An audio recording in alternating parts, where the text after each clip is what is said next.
கர்த்தருடைய பரிசுத்த நாமத்திற்கு ஸ்தோத்திரம் உண்டாவதாக. இன்றைய ஜீவாவாத்திய நிகழ்ச்சியை கேட்டுக்கொண்டிருக்கும் அனைவருக்கும் கிறிஸ்துமஸ் நல்வாழ்த்துக்கள் கூறுகிறேன். கர்த்தர் உங்களை ஆசீர்வதிப்பாராக. இன்றைய தின தியானத்திற்கு தேவன் கொடுத்த வேத பகுதி, அது லூக்கா எழுதின சுவிசேஷம் 2ஆம் அதிகாரம், அதில் 11ஆம் வசனம். லூக்கா 2:11. இன்று கர்த்தராகிய கிறிஸ்து என்னும் இரட்சகர் உங்களுக்கு தாவீதின் ஊரிலே பிறந்திருக்கிறார். இன்றைய கிறிஸ்துவின் பிறப்பின் நாளில் நம்ம எல்லாம் இருக்கோம். எல்லாம் ஆலயத்துக்கு போயிட்டு வந்திருப்பீங்க. எல்லா வீடுகளில் சந்தோஷமாக பூத்துணிகள் போட்டு கேக் வெட்டி சந்தோஷமாக இருப்பீங்க. இந்த சந்தோஷம் எதனாலன்னா, கிறிஸ்துவின் பிறப்பை கொண்டாடும் நாள் இது. கிறிஸ்துவின் பிறப்பை கொண்டாடும் நாள் இன்றைய தினத்தோடு கொண்டாடிட்டு அதோட திருப்பி எல்லாத்தையும் மூடி வச்சுட்டு அடுத்த வருடத்துக்காக காத்திருக்கிறவர்களாக காணப்படுகிறோமா? இல்லை கிறிஸ்து நமது உள்ளத்திலே பிறந்தார் என்பதை உணர்ந்து அதன்படி நடப்பதற்கு நம்ம ஆயத்தமாகிறோமா? இந்த வசனம் என்ன சொல்லுது பாருங்க. இன்று கர்த்தராகிய கிறிஸ்து என்னும் இரட்சகர், நம்மை ரட்சிப்பதற்காக வந்த கிறிஸ்து, நம்மை ரட்சிப்பதற்காக வந்தவர். அவரு எங்கிருந்து? உலகத்தின் காரியங்களிலிருந்து, உலகத்தின் வாழ்க்கையிலிருந்து விடுபட்டு தேவனுக்கு பிரியமானபடி நடப்பதற்காக, நம்மளை வழிநடத்துவதற்காக வந்த ஒரு இரட்சகர், ரட்சிப்பின் தேவன் அவரு. அப்ப நம்மளை ரட்சிப்பதற்காக எங்க வந்திருக்கிறார்? தாவீதின் ஊரிலே பிறந்திருக்கிறார். ஒருவேளை நம்ம நினைக்கலாம், அதில் பெத்லகேம் எங்கே இருக்குது, நாங்கள் எங்கே இருக்கோம் அப்படின்னு நினைக்கலாம். ஆனால் அது கிடையாது. நம்ம ஒவ்வொருவருடைய உள்ளத்தில் தேவன் இருப்பதை, பிறந்திருப்பதை உணர்வதற்காக தேவன் நம்மளை இடைவிடாமல் அழைத்து கொண்டிருக்கிறார். ஒருவேளை இதுவரைக்கும் நம்ம அதை பற்றி அந்த சிந்தனை இல்லாமல் இதெல்லாம் நடக்குமா, ஏன் உள்ளத்தில் தேவன் இருப்பாரா அப்படின்னு நினச்சிங்கன்னா அந்த எண்ணத்தை விட்டு விடுங்க. உங்கள் உள்ளத்தில் தேவன் இருக்கிறார், அதை உணர வேண்டும் நம்ம. ஆனால் தான் கிறிஸ்து என்னும் இரட்சகர் அப்படின்னு சொல்லப்பட்டு இருக்கிறது. சாதாரண பிறப்புக்கும் இதற்கும் அநேக காரியங்கள், வித்தியாசங்கள் உண்டு. நமக்கே தெரியும். நம்ம நார்மலாக பிறக்கிறோம், நம்ம குடும்பத்துக்காக, நம்ம பிள்ளைகளுக்காக, நம்ம சொந்த பந்தங்களுக்காக நம்ம வாழ்கிறோம். அதோட நம்ம வாழ்க்கை முடிந்து போகிறது. ஆனால் கிறிஸ்துவானவர் அப்படி கிடையாது. பரலோக பிதா, நமக்கு ஒரு மூத்த சகோதரர். ரோமர் 8ஆம் அதிகாரத்தில் ஃபுல்லாக பார்க்கலாம். யோவான் 1ஆம் அதிகாரம் 12ஆம் வசனத்தில் பார்க்கலாம்.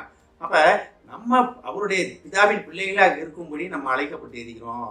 அந்த அழைப்பிலிருந்து நம்ம விலகி போனதுனால்தான் கிறிஸ்துவானவரை திருப்பி தன் சொந்த மகனை அனுப்பினார், இரட்சகராக திருப்பி உலகத்துக்கு அனுப்பினார். இன்றைய மிகவும் ஒரு சந்தோஷமான நாள். ஏன்னா கர்த்தர் உங்கள் உள்ளத்திலே இருக்கிறார், உங்களுக்காக பிறந்து இருக்கிறார். ஒவ்வொரு வீட்டிலையும் ஸ்டார் கொட்டியிருக்கீங்க, ஸ்டார் தொங்க விட்டுருக்கீங்க. உண்மையிலே அந்த ஸ்டாரோட அடையாளம் என்ன?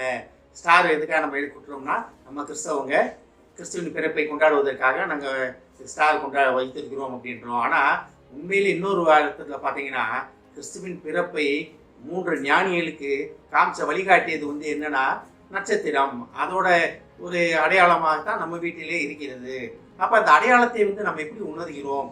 பார்க்குறவங்க, இந்த வீட்டில் கிறிஸ்து பிறந்து இருக்கிறார், இந்த வீட்டிலே கிறிஸ்துவானவர் இருக்கிறார், இந்த வீட்டிலே கிறிஸ்து வாழ்ந்து கொண்டு இருக்கிறார் அப்படின்ற உணர்வுக்குள்ளே வரணும் அவங்க. அப்படி அந்த உணர்வுக்குள்ளே எப்படி அவங்க வருவாங்க? நம்ம நடவடிக்கைகளை பார்த்து, நம்ம அடுத்தவங்கள்ட்ட பழக்கிறத பார்த்து, அக்கம் பக்கம் வீட்டாருடன் நமக்குள்ள உறவை பார்த்து, இவங்க வீட்டில் கிறிஸ்துவானவர் இருக்கிறார் அப்படின்றது நிலைமைக்கு அவங்க நிச்சயத்துக்கு அவங்க வர வேண்டும். இதுதான் கிறிஸ்துவ பிறப்பின் நற்செய்தி.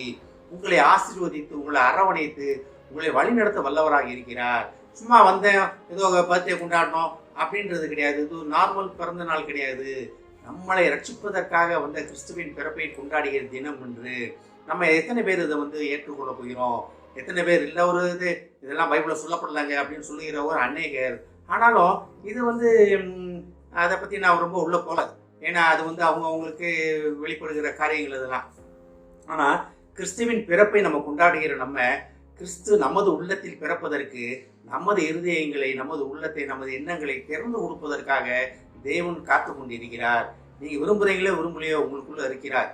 ஆனால் நீங்கள் அதை உணர்ந்து அதுக்கு நன்றி சொல்லி, நீங்கள் உள்ள தேவனை, கிறிஸ்துவை எனக்குள் வாசம் பண்ணுவதற்காக நன்றி ஆண்டவரே நீங்கள் அதை சொல்ல ஆரம்பிக்கும் போது தான் உங்கள் மூலமாக வெளிப்படுவார் அவரு.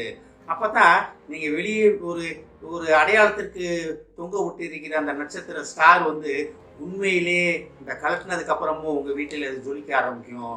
எப்படி ஜொலிக்க ஆரம்பிக்கும்னா, கிறிஸ்துவின் பிரசன்னத்தால் நிரப்பப்படுவீங்க. நீங்கள் அந்த இரட்சகரின் பிரசன்னத்தால் நிரப்பப்படுவீங்க. உங்கள் வீட்டுக்கு வரவங்க அனாமையாக ரட்சிக்கப்பட்டு வெளியே போவாங்க. இதுதான் பிறப்பின் நற்செய்தி. இதற்காகத்தான் தேவன் நம்மளை அழைத்து கொண்டிருக்கிறார். நம்ம தேவன் நம்மளுக்குள்ள வாசம் பண்ணுவதை உணர்ந்து தேவனுக்கு நன்றி சொல்லி கர்த்தருடைய வருகையை நம்ம கொண்டாடுவதற்காக நம்ம ஆயத்தமாவோம். ஆமென். ஜெபிப்போம். எங்களை அதிகமான அன்பின் பரலோக பிதாவே,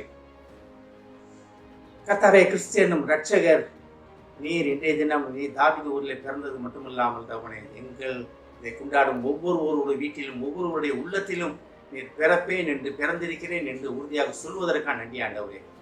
இந்த பிறப்பின் நற்செய்தியிலே நாங்கள் நிலைத்திருந்து அநேகரை ரட்சிக்கும் பாத்திரமாக நீர் எங்களை தெரிந்து கொண்ட அந்த அழைப்பை புரிந்து அதன்படி நடக்க எங்களுக்கு உதவி செய்யும் ஆண்டவரே. இதை கேட்டுக்கொண்டிருக்கும் ஒவ்வொரு குடும்பத்தையும் ஆசீர்வதிக்கிறோம் அப்பா, ஒவ்வொருவரையும் ஆசீர்வதிக்கிறோம் ஆண்டவரே. குடும்பத்தில் உள்ள ஒவ்வொருவரும் தகப்பனே கிறிஸ்துவானவர் உள்ளத்தில் பிறந்திருப்பதை உணர்ந்து அந்த வழியிலே நடக்க உதவி செய்யும் ஆண்டவரே. பிறப்பின் நற்செய்தியை, கிறிஸ்துவானவர் உள்ளே வாழும் நற்செய்தியை அவர்கள் அன்னையருக்கு கொண்டு செல்லும் பாத்திரமாக அவர்களை அழைத்ததற்காக நன்றி ஆண்டவரே. ஆசீர்வதிக்கிறோம் அப்பா, இயேசுவின் மூலமாய் கேட்கிறேன் நல்ல பிதாவே, ஆமென். கர்த்தர் உங்களை ஆசீர்வதிப்பாராக.